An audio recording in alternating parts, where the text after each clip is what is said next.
ନଗଡ଼ାରେ ଆଉ ଗୋଟେ ଆଳୁ ଦେଇଛନ୍ତି ମୋତେ।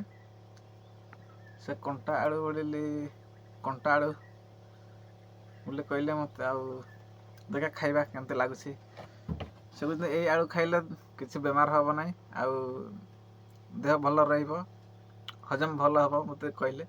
ଦେଖା ଆଳୁ ଖଣ୍ଡେ ଦେଇଛନ୍ତି ନଗଡ଼ା ଲୋକ, ଆଉ ଖାଇବା ବଢ଼ିଆ ଲାଗୁଛି କି ନାହିଁ।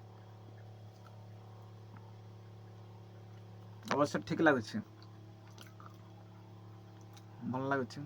ଆଉ ଏସବୁ ଆଗରୁ ନଗଡ଼ା ଲୋକ ଏଇ ସବୁ ଖାଇକି ବଞ୍ଚିଛନ୍ତି।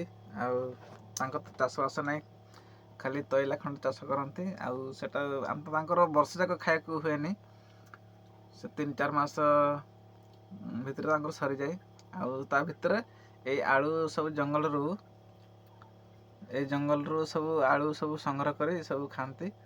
ଆଉ ଆଜି ଯାଇଥିଲି ଯେତେବେଳେ ଏଇ ଭଡ଼ାରେ ମୋତେ ଦେଇଥିଲେ, ସେଇ ଖଣ୍ଡରୁ ମୁଁ ମାଗିଥିଲି। ମୁଁ କହିଲି ଖାଇ ଦେଖିଆ, ତାପରେ ମୁଁ କହିଲି ଖଣ୍ଡେ ଦିଅ, ଦେଇଥିଲେ ଖାଉଛି। ଦେଖି ଭଲ ଲାଗୁଛି ଅବଶ୍ୟ। ସେଟା ତାଙ୍କର ବିଶେଷ କରି ଏତେ ଦେହ ଯେତେ ଖଟିଲେ ବି ତାଙ୍କୁ ହାଲିଆ ଲାଗେ ନାହିଁ।